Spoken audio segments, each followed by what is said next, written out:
কর্মসূচি পালন করেছেন এবং এই মুহূর্তে তারা বিজয় উল্লাস করছেন এবং কেন করছেন সেই বিষয়টা আমরা তার কাছ থেকে জানার চেষ্টা করব। আপনারা বিজয় উল্লাস করছেন তিতুমির কলেজ মাঠ প্রাঙ্গণে, কেন? আমাদের যে প্রতিনিধি প্যানেল গিয়েছে মন্ত্রণালয় বৈঠকের জন্য, তাদের সাথে বৈঠক হয়েছে 3 দিনের মধ্যে কমিশন গঠন হবে এবং পরিকল্পনা মন্ত্রণালয় থেকে সেটা ফেজ রিলিজ আসবে কিছুক্ষণের মধ্যেই।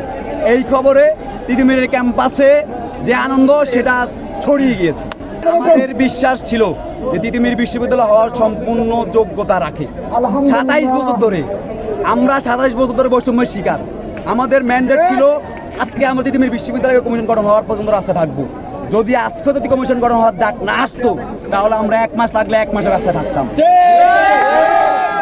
আচ্ছা, এই মুহূর্তে আসলে এখনো পর্যন্ত আপনারা লিখিত কোনো সংবাদ পাননি? আমাদের আপনাদের নিয়েই কিছুক্ষণ পরে আমরা ফেস ব্রিফিং করব এবং সেখানে স্পষ্টভাবে বলে দিব যে হচ্ছে আমাদের কমিশন গঠন করার জন্য যে প্রক্রিয়া সেটা নিয়ে কাজ চলছে। আচ্ছা, আপনার নাম পরিচয়টা একটু বলুন। আমার নাম মেহেদী হাসান, রাষ্ট্রবিজ্ঞান বিশেষ কোষ। আমি সরকারি তিতুমির কলেজের একজন সাধারণ শিক্ষার্থী। অসংখ্য ধন্যবাদ।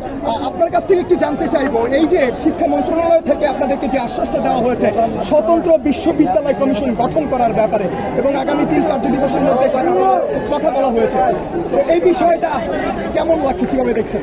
না, এটা অবশ্যই একটা আমাদের আনন্দের ব্যাপার। 1997 সাল থেকে আমাদের আসতেছে।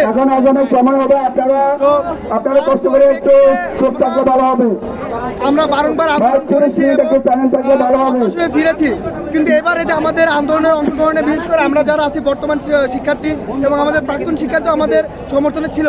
তো আমরা এই যে প্রত্যক্ষভাবে যে আমরা আন্দোলনের সাথে জড়িয়ে এবং আমরা একটা সাফল্য নিয়ে আসলাম, এটা অবশ্যই আমাদের একটা কাঙ্ক্ষিত ছিল এবং এটা আসলে ভাষায় প্রকাশ করার মতো না।